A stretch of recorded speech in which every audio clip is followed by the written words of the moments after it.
The other day, I had an emotional conversation with AI. It listened to me, it asked questions, it mirrored me. And weirdly enough, I felt seen. I'm David Dream. Welcome to the Kyoob, where today I'm asking, can AI help us learn how to love? Not just others, but ourselves. AI companions are here. Real conversations, emotional memory, personalized tone. People are forming real connections with bots. Before we judge, why don't we ask, how is it so much easier to connect with something that's not even human? Maybe because there's no judgment, no performance, just presence. We get caught up in this idea where we need to be perfect and we're always looking at the outside and trying to judge what other people are thinking, what the person needs from us.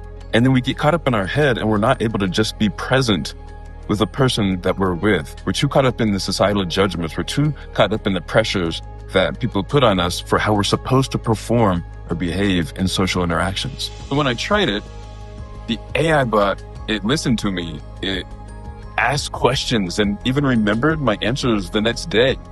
And it was really starting to hit me. This really feels a lot like real connection. It really feels like love, but without the mystery. The real goal is not perfection.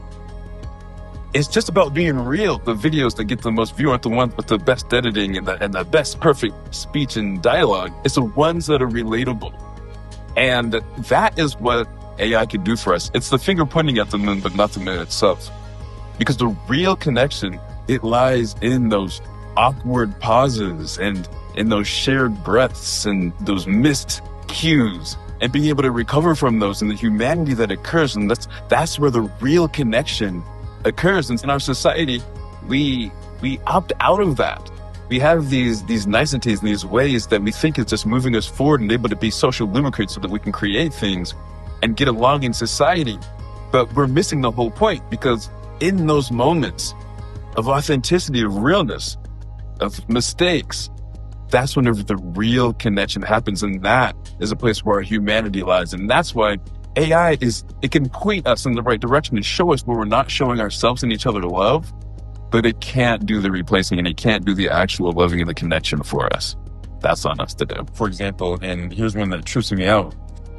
All of the new job seekers are really running in with this one a lot, because what's happening is they're realizing is that AI is writing all the resumes for us, right? Nobody's really sitting down and taking time and writing out their own resumes. They want to optimize it, and so they're outsourcing it to AI. But what's happening on the other end as well? Do you think the employers are sitting there reading every single one of those AI-written resumes in person, one by one, in their entirety? No, they outsource that to AI as well. So not only is AI out there trying to create the perfect optimized version of ourselves, but then it's also evaluating it and seeing who fits that mold the best based on what they've written for us in the first place. This is like beyond irony. This is identity outsourcing. But it's amazing, like that is what we are coming up in right now. We're training these algorithms to create these optimized versions of ourselves and also to evaluate us, while our actual selves just lay back in the background. Maybe AI is not about teaching us how to love. Maybe it's more about showing us where we've forgotten how to be curious, to be present, to be connected. The danger is not in AI. The danger is in disconnection. And sometimes AI just holds up a mirror. When I was younger, I always wanted to be able to fit in.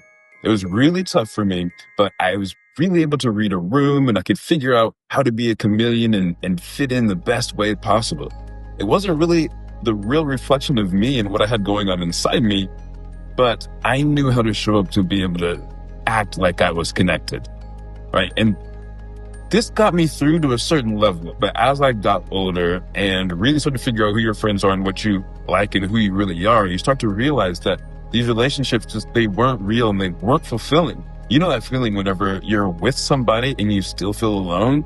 Like that's what I was coming up against. And that's what I was trying to do when I was going through life, trying to figure out who I was and really get connected to my own path.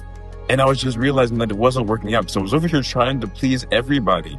And what I realized is that I wasn't able to please anybody.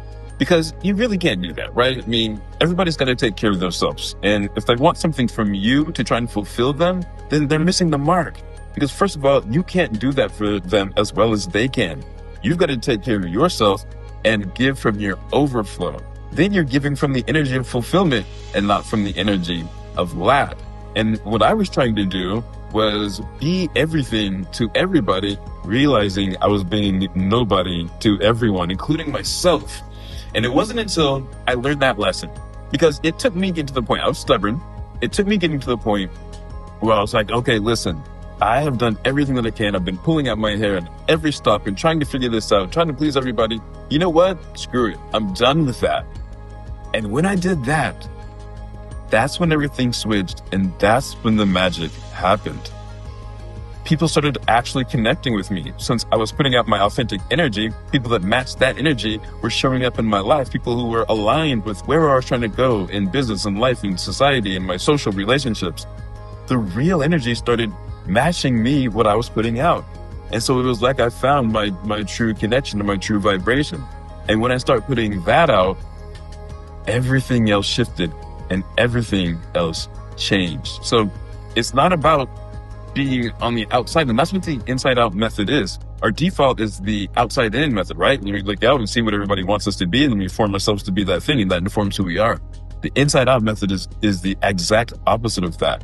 We're going inside and we're learning who we really are and how our true expression shows up in the world.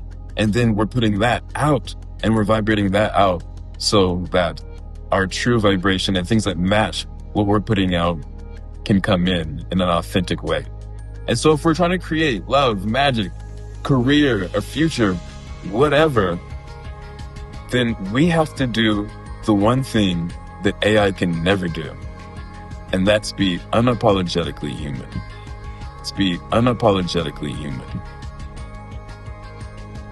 Okay, guys, here we go. We're going to go ahead and get into Kyoob view, and we're going to talk about a few things. And the first thing that we're going to get into the algorithm trap, first of all, and then we're going to go into the filter fallacy. And then finally, we're going to wrap up with the connection paradox. So first of all, getting into the algorithm trap, you might be asking me why I'm holding these. And so let's talk about an example. What if the perfect person for you is just outside your algorithm zone? Let me explain like this.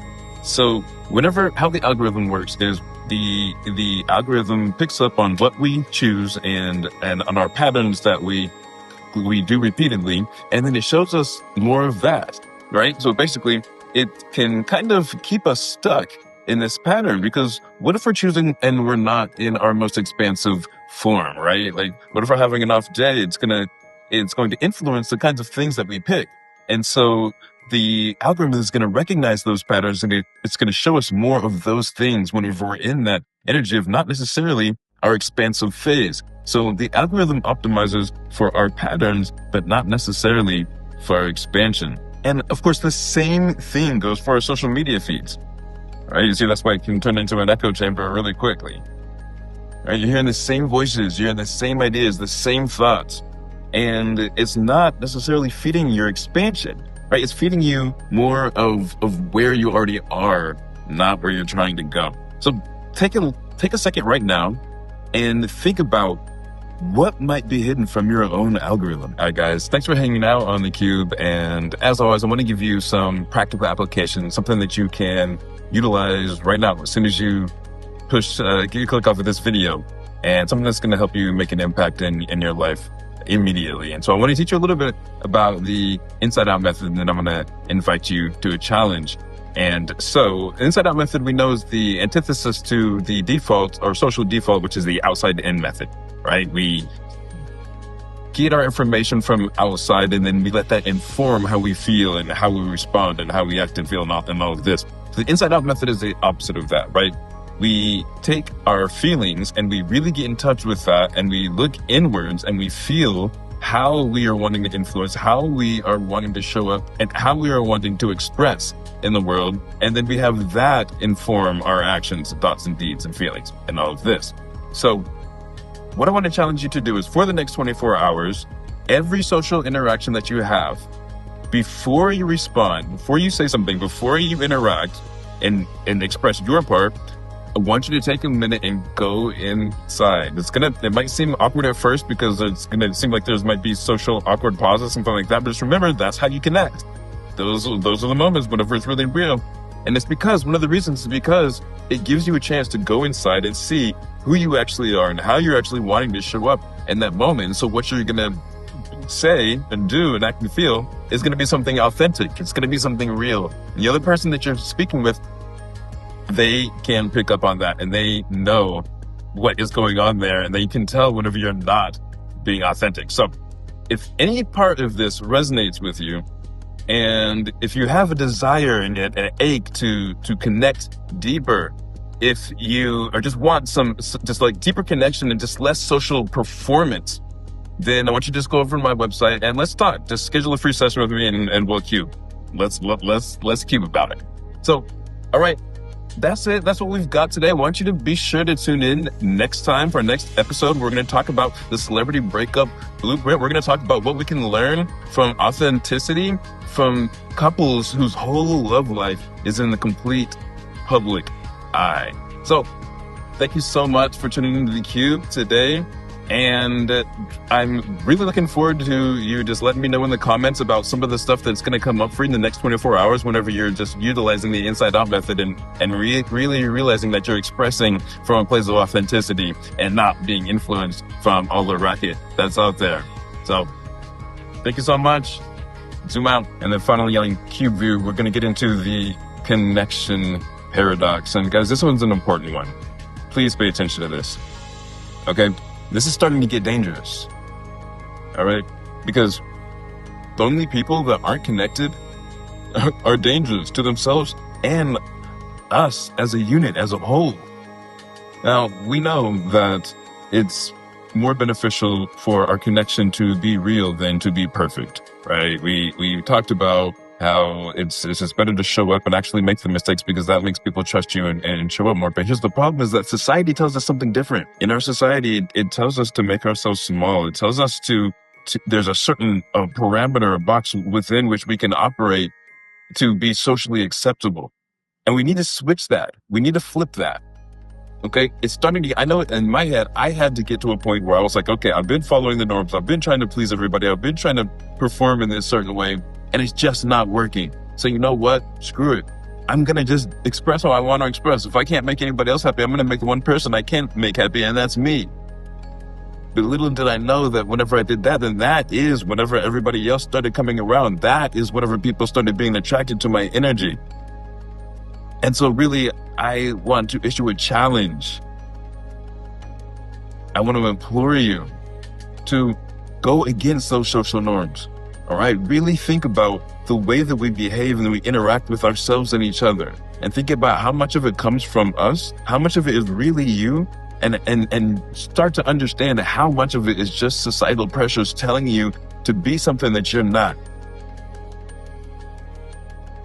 So I challenge you to go an entire day, an entire week, and be really intentional by the way that you interact with yourself and others.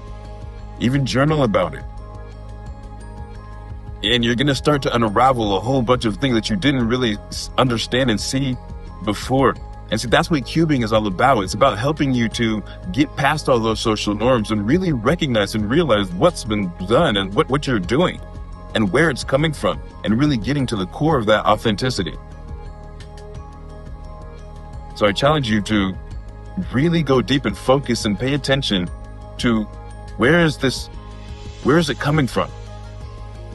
Right? Where is this inspiration coming from? Are you being inspired by society and fitting in and being normal and being a cog in the wheel? Or are you really expressing from where your heart is? And so in doing so, giving the piece, your piece of the pie and your gift to the world. And then let me know in the comments all of the different ways that you see that society is pushing you and influencing you to behave in a certain way. And let me know how you're going to change that. Zoom out.